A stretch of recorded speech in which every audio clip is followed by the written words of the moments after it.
Islam. Just a thought. Remembering that man is neither body nor soul, but a spirit knit with the Most High, it becomes clear to us that the body and soul are mere vessels for the development and expression of spirit, the true man.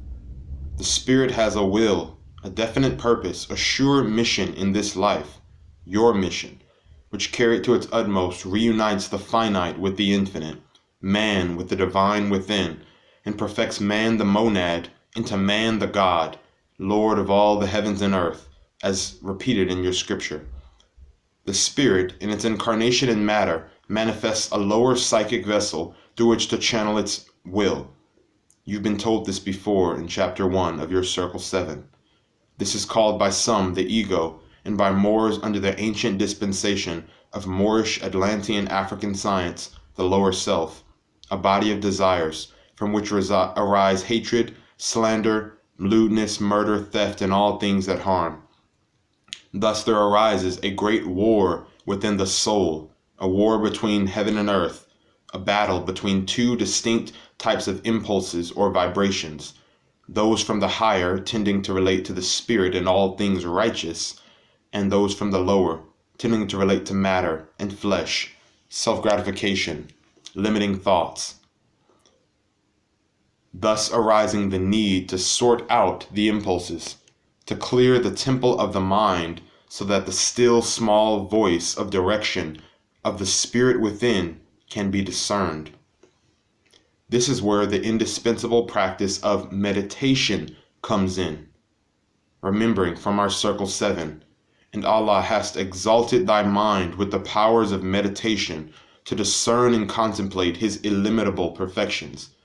Meaning, within meditation, you can clear the pathways between your finite and your higher mind and illuminate the all Christ consciousness within thyself.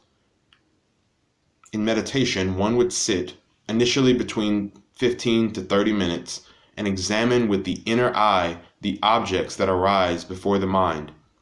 These objects are to be only looked at, neither judged nor pushed aside, only looked at. You'll soon notice they arise all on their own, and though they hold vignettes from your life and are contextually related to you in your experience of life, they are actually not your present conscious thoughts, but cosmic impulses and old thoughts, recurring and interpreted by your lower mind, reflecting back to you as my thoughts. But they are not, only impulses and vibrations from the cosmos filtered through the mind. The mind attracts and processes these vibrations, and by its nature converts them to energy and motion, emotions, and these emotions are what become action on the physical. So, our divine task is to control the impulses that arise within our mind, and further to direct these impulses, to learn to plant idea seeds within the mind through meditation and concentration, and further control which thoughts become flesh, which ones we give life to through emotion, speech, and deed. The ideas conceived in the mind have life of their own and extend beyond our physical body. Hence, the mystic terms employed, magic, sorcery, witchcraft, all designed to veil and hide the true and living science of your mind and your abilities to turn thought into flesh. Once one practices with watching the thoughts, one can move on to stilling the thoughts, quieting them, neutralizing all impulses that arise from the lower self, which you identify with your divine discernment. The will is the magic instrument that allows you to instruct the mind with authority, and also control and clear out all undesirable thoughts. All can do this, it just takes practice. In this quiet space created by the absence of carnal thought, this temple, emptied of all the money changers, so to speak, pulses a light, a living presence who speaks in a still small voice, and he who hears is still, meaning not thinking and reacting with his finite mind, but being fully receptive to the voice and direction of the Father within, the God within.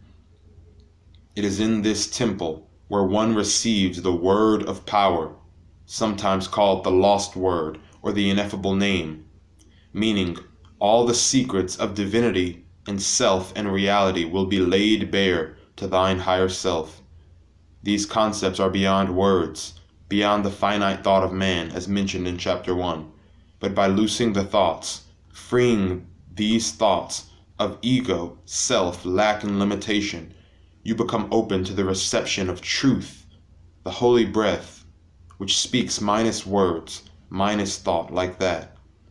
Then, by implementing the will and driving home these truths into your mind, they are converted into energy and take place outside of self.